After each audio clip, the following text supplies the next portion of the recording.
Welcome back to Martinsville, where Jeff Gordon, who has dominated, leading 180 laps this far, has a problem with the right front of his DuPont Chevy. He's hit something hard. Yeah, I think something's hit him hard, Mike, because there's nobody around him. Oh, there's your problem. Here's your problem right here. I think a piece of concrete possibly came up and hit Jeff Gordon's car. Just coming off into turn 3. Something happens right along in there. You see the dust fly up and you see the pieces flying. The track's must have a hole in it right there. Here's a better look. Boom, right there. Wow. Now, the pits have not yet opened under this caution flag. They've been closed for some time, Dick Berggren. Thanks, Chris. After 7 caution flags today in a very competitive race that have seen 5 different leaders, Michael Waltrip spun. A piece of concrete came up out of the racetrack. Another piece came up and hit the front air dam of Jeff Gordon's car. So you see the work going on now that this race has been red flagged to epoxy seal the surface there, just kind of like a tooth filling at the entrance point of turn number 3 into the corner. We'll show you the cavity, and it's a deep one. Don't think the track has a dentist on call, but you can see that's more than a handful wide and a big loose chunk of concrete there ready to come up next.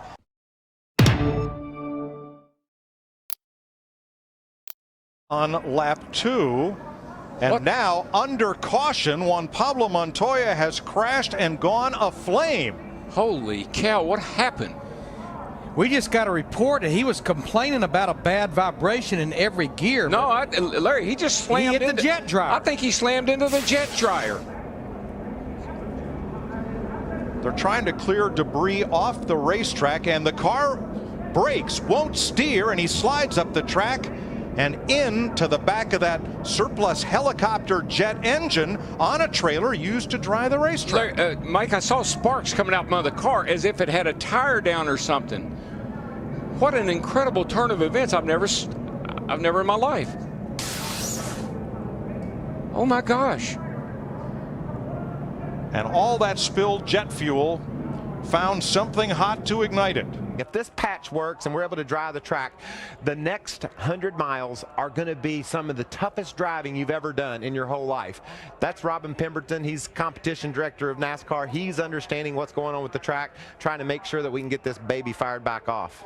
For NASCAR, the most important thing is the integrity of the racing surface right now. And the real good news is that Juan Pablo Montoya and the driver of the safety truck are okay. And as it has been pointed out, there's really nothing you can do about this situation because the safety truck driver was doing what he was supposed to do, and the Juan Pablo Montoya was doing exactly what he was supposed to do in the race car. It simply got away from him. Yeah, he was down on the bottom of the racetrack. He was running the line he should have run. The thing just broke and spun him out of control into the truck. A little caulk or filler. Oh, yep. Wow. Yeah, there's a little problem right here with the track coming apart. That's asphalt coming. That's a big problem. Yeah. Well, it's a big problem. Junior, they said they got to resurface it. This is why, right? I mean, you said 78 laps to go, under a break here for track repair. When you pave a racetrack beginning at the bottom of the apron, you lay the pavement in courses about 12 feet wide, and that creates a seam right where those safety workers are standing, and some of the asphalt in that seam between the lowest and the next course has come up. Well, what happens with these race cars, and we've seen it more this year than any other year I can remember, these cars are porpoising more through the dips. And when they do, when the car comes down, there are parts underneath that race car, like a cross member or headers or, you know, bell housings, all kind of things under there that can hit the racetrack. And apparently it's dug up a piece of the racetrack. You can see the seam there right along where that safety worker, you can see the first seam right here and the second. Casey Kane riding around under caution. Well, I mean, again, it comes in through there, and again, these cars are so rigid sometimes. You see the car kind of bobble. I do believe he ran through that hole, and it could have easily damaged that right front tire. You heard Chad Knaus ask him. Again, watch the car. You see where it's circled right there. When it comes through that part, you see the front end kind of dip on the right-hand side. And again, if he did, he could have easily damaged that outside belt, created the car going flat, tire going flat, and that's where the damage maybe started from. But again, he got the break of the race, in my opinion, catching this caution.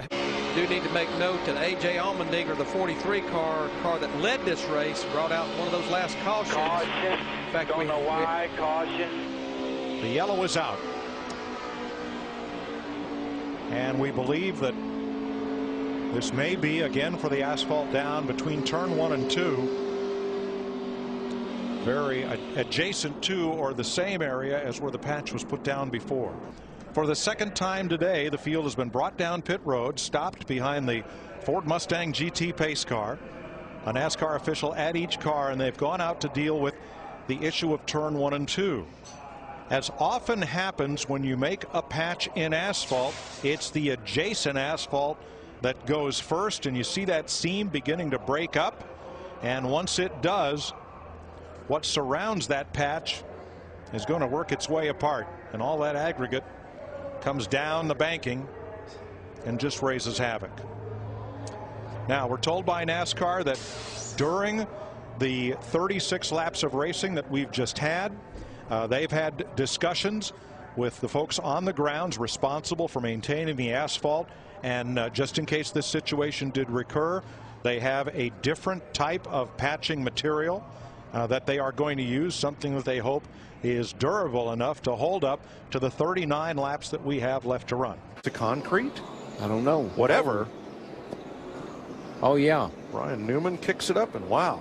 You know what? That's a piece of the track, guys. They were over there in turn 2 working last night in that area of the racetrack. When it exploded, it looked like fluid went somewhere, but that's Stage 1 is complete. The NASCAR Cup Series driving 311 from Dover International Speedway, and it looks as though there might be an issue with the track. This concrete track we mentioned earlier, one of the oldest, if not the oldest surface of the NASCAR tracks that we visit on a weekly basis. And we're seeing from Dustin Long, yep, NASCAR confirming that they did repair patches in the restart zone since Saturday's race, and potentially there is an issue with one of those patches, and so now you're seeing these vehicles come up.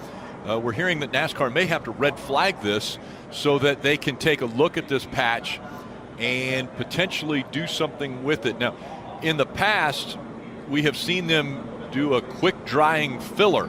We're also right now seeing that they're grinding away, cutting some of that concrete out of there. So Jeff, sorry, I was actually on the phone with NASCAR and talked to them, and they said this is an area of concern they've had over the last couple of days. They've worked on it. They worked on it last night. We have to remember this ran an entire Xfinity race today with the repair that they had in place. So this isn't something that just popped up in 75 laps, but they said that they have some material they could put in there. It's quick drying. It takes about 10 minutes for it to dry back to a raceable condition. So they feel that they should be able to repair that, and they feel that repair should be able to go the last 236 laps without issue. And let's have a further look here at turn number 2. And Mike, you see that kind of white look? Yeah. It's where the track has been ground. But look at where it is, Darrell. It's right at the corner of an expansion joint. Yeah, I think something's wrong with Jeff Gordon. He was racing with Tony Stewart. I don't know if they did make some contact, and I don't know if it's affected Gordon's tire or something. Matt, what are they saying down there?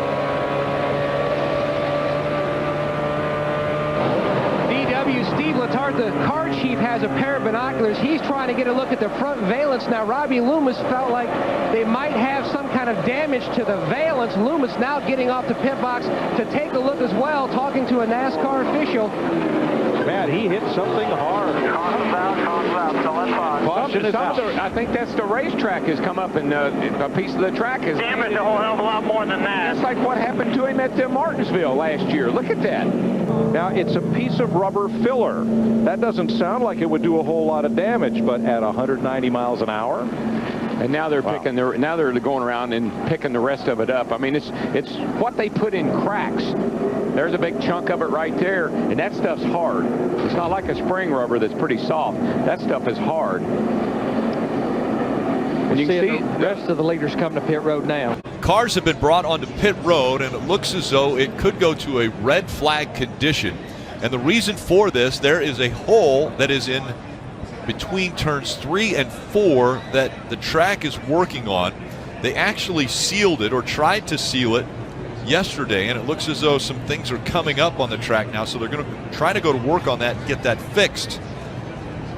Yeah, the racetracks are prepared for these types of events. There's an epoxy they can put in this hole, and it will fill that hole up, and it dries it very, very quickly. So the tracks are always prepared if the track comes up, if things happen. So that's an attempt right now to get this hole cleaned up, and then they'll come in and put epoxy in it to fill that hole.